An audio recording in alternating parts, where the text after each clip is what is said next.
জামাত তার নির্বাচনী ইস্তেহারের একটি অংশে পররাষ্ট্রনীতির ক্ষেত্রে বলেছে, ভারত, ভুটান, নেপাল, মায়ানমার, শ্রীলঙ্কা, মালদ্বীপ ও থাইল্যান্ড সহ প্রতিবেশী এবং নিকট প্রতিবেশী দেশগুলোর সঙ্গে পারস্পরিক সম্মান ও ন্যায্যতার ভিত্তিতে শান্তি, বন্ধুত্ব ও সহযোগিতামূলক সম্পর্ক গড়ে তোলা হবে। এখানে চীন নেই, পাকিস্তানের প্রসঙ্গ নেই। বিষয়টা কি একটু খটকা লাগে আপনার কাছে? কোনো মেসেজ কি আছে এর মধ্যে? খটকা লাগার কি আছে? যেমন ধরেন, আপনি আপনার প্রতিবেশীর সঙ্গে সম্পর্ক রাখবেন, এটা কিন্তু বলতে হয়, ঘোষণা করতে হয়। আপনি আপনার ভাইয়ের সঙ্গে সম্পর্ক রাখবেন, দেখি ঘোষণা করার দরকার আছে? দরকার নেই। এখন পাকিস্তানের কথা নাই কেন? দুইটা কেমন হতে পারে? হতে পারে পাকিস্তানকে তারা তো মানে জামাতে ইসলাম, শোনেন ভাই একটা কথা কি, জামাতে ইসলাম পার্টি তো আসলে বেসিক্যালি আসছে পাকিস্তান থেকে। এখন ভারতেও আছে, কিন্তু পাকিস্তান জামাতে ইসলাম, বাংলাদেশ জামাতে ইসলাম, এটা তো একটা সম্পর্ক আছে। বাংলাদেশ জামাতে ইসলামের বিপদ আপদে পাকিস্তান জামাতে ইসলাম তো তাদের সংসদে পর্যন্ত এই প্রসঙ্গটা উঠায়। তাদের মধ্যে একটা সংযোগ তো আছেই।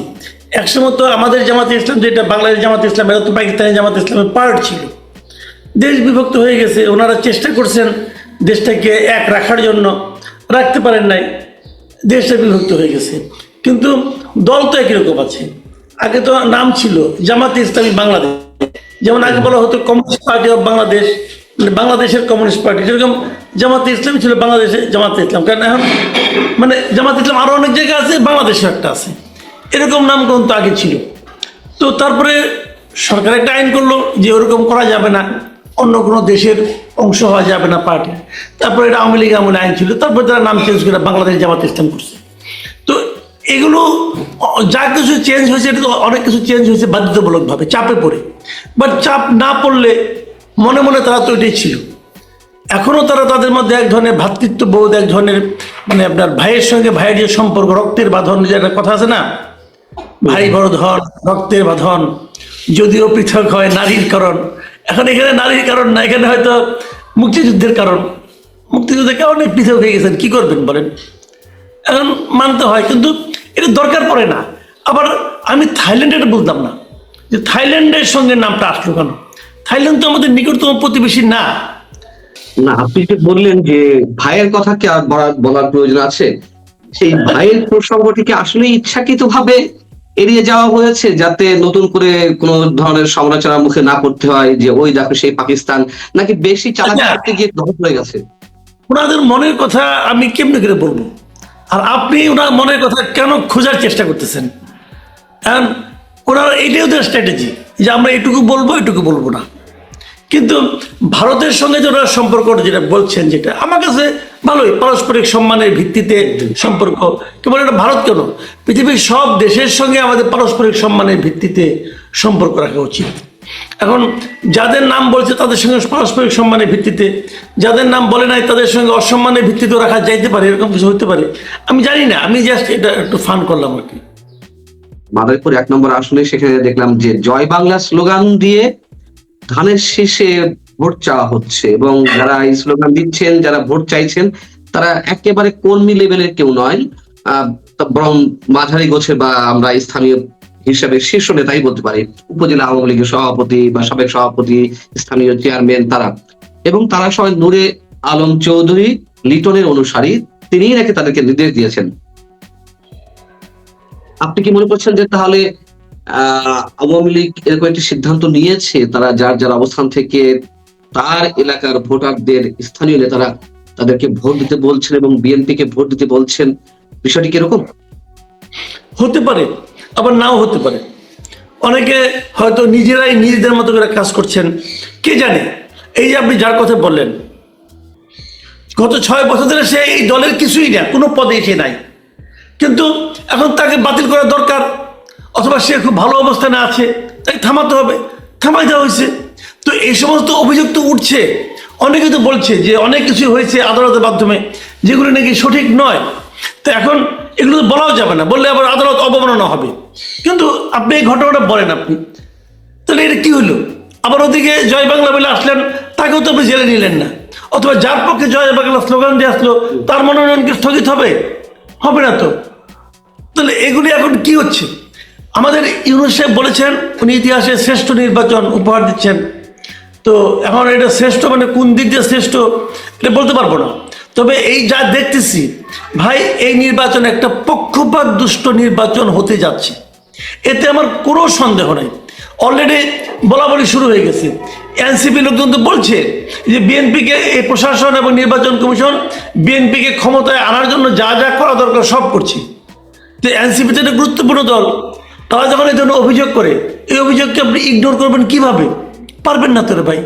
কাজেই এই নির্বাচনকে নিরপেক্ষ নির্বাচন অনুষ্ঠান হচ্ছে বলে মনে করার কোনো কারণ আছে এরকম আমার কাছে মনে হয় না।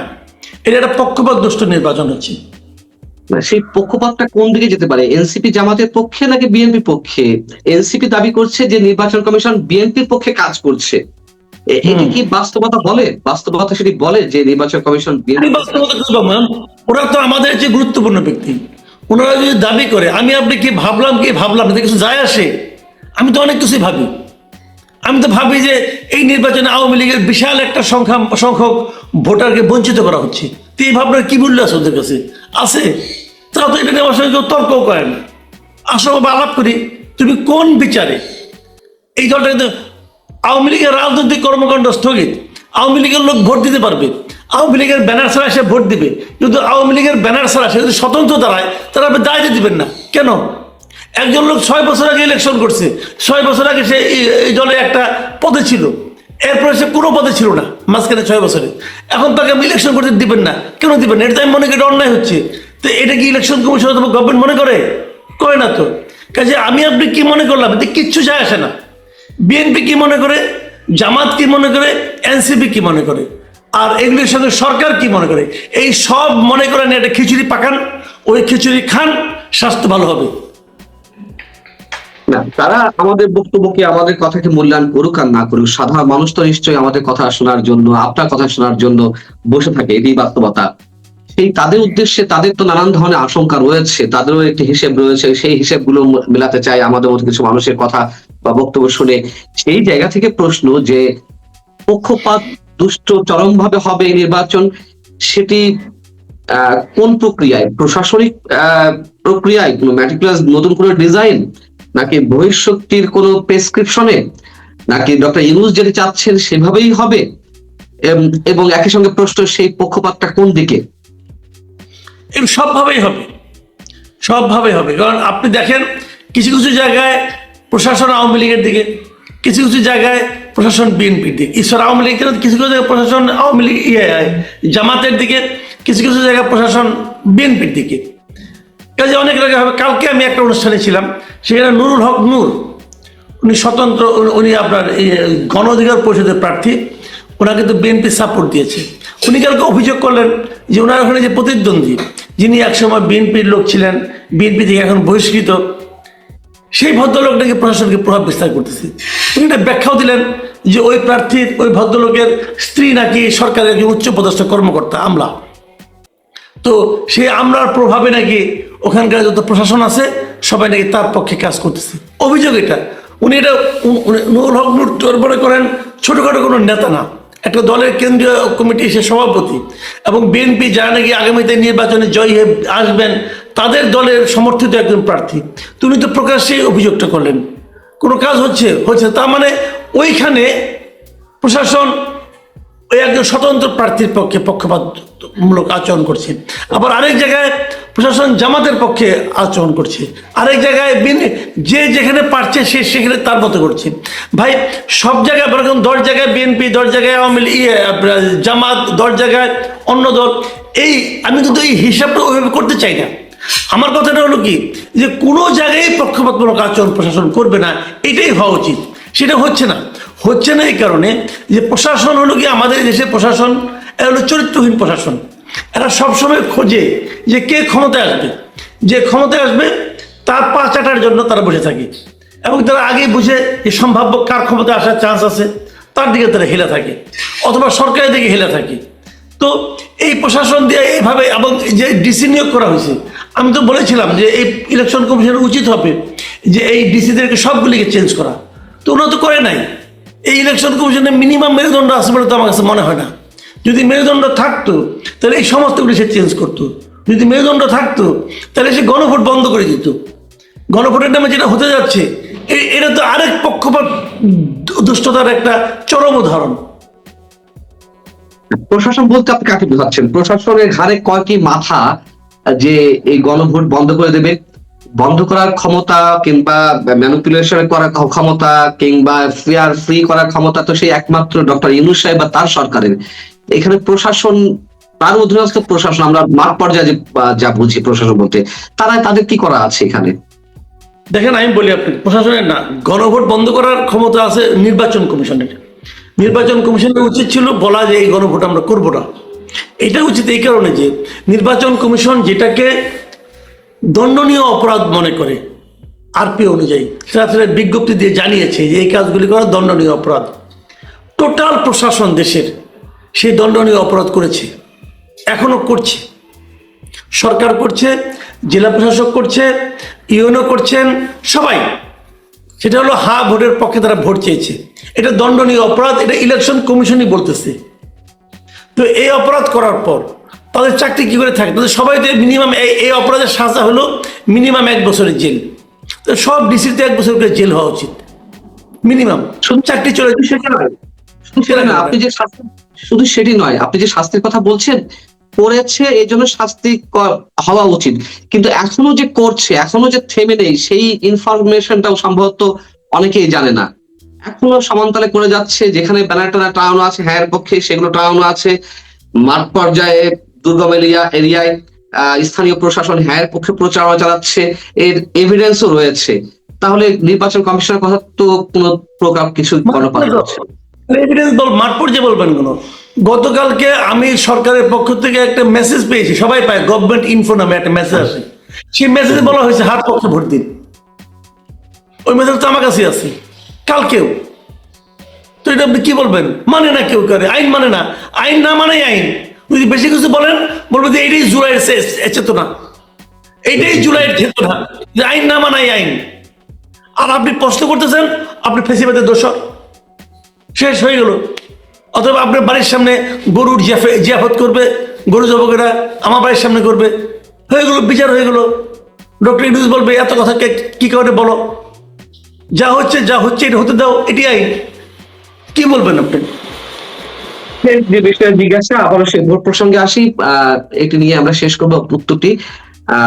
আওয়ামী লীগের নির্বাচন বর্জনের ঘোষণা দেওয়া হয়েছে, কিন্তু শেষমেশ কি আওয়ামী লীগ ভোট কেন্দ্রে যাবে এমনটি মনে হচ্ছে আপনার, বা বিএনপির পক্ষে অবস্থান? আমার মনে হয় কি, আওয়ামী লীগের যা ভোটার আছে সেই ভোটারের মধ্যে অর্ধেকের মতো ভোটার নির্বাচনে ভোট দিতে যাবে না, এটা আমার ধারণা, ভুল হইতে পারে আমার ধারণা। আর বিশেষ করে আওয়ামী লীগের যারা নাকি বয়স্ক ভোটার তারা হয়তো বা যাবে না ভোট দিতে। ইয়াংদের মধ্যে কেউ কেউ যাবে।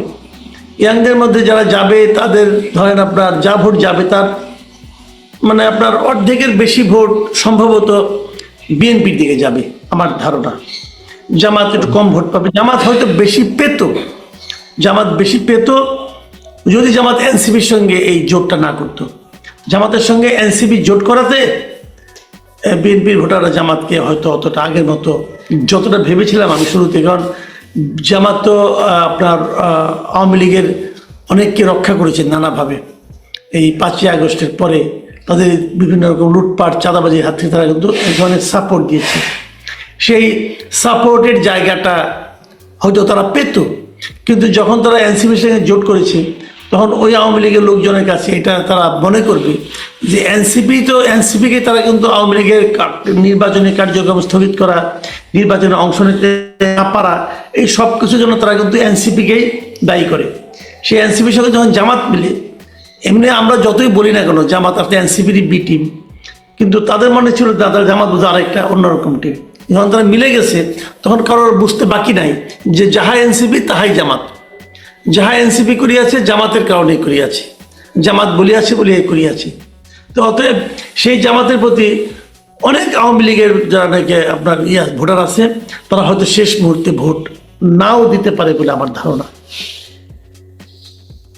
ধন্যবাদ সাংবাদিক মাসুদ কামাল আমাদের সঙ্গে যুক্ত থাকার জন্য। দর্শক আপনারা ভালো থাকবেন, আল্লাহ হাফিজ।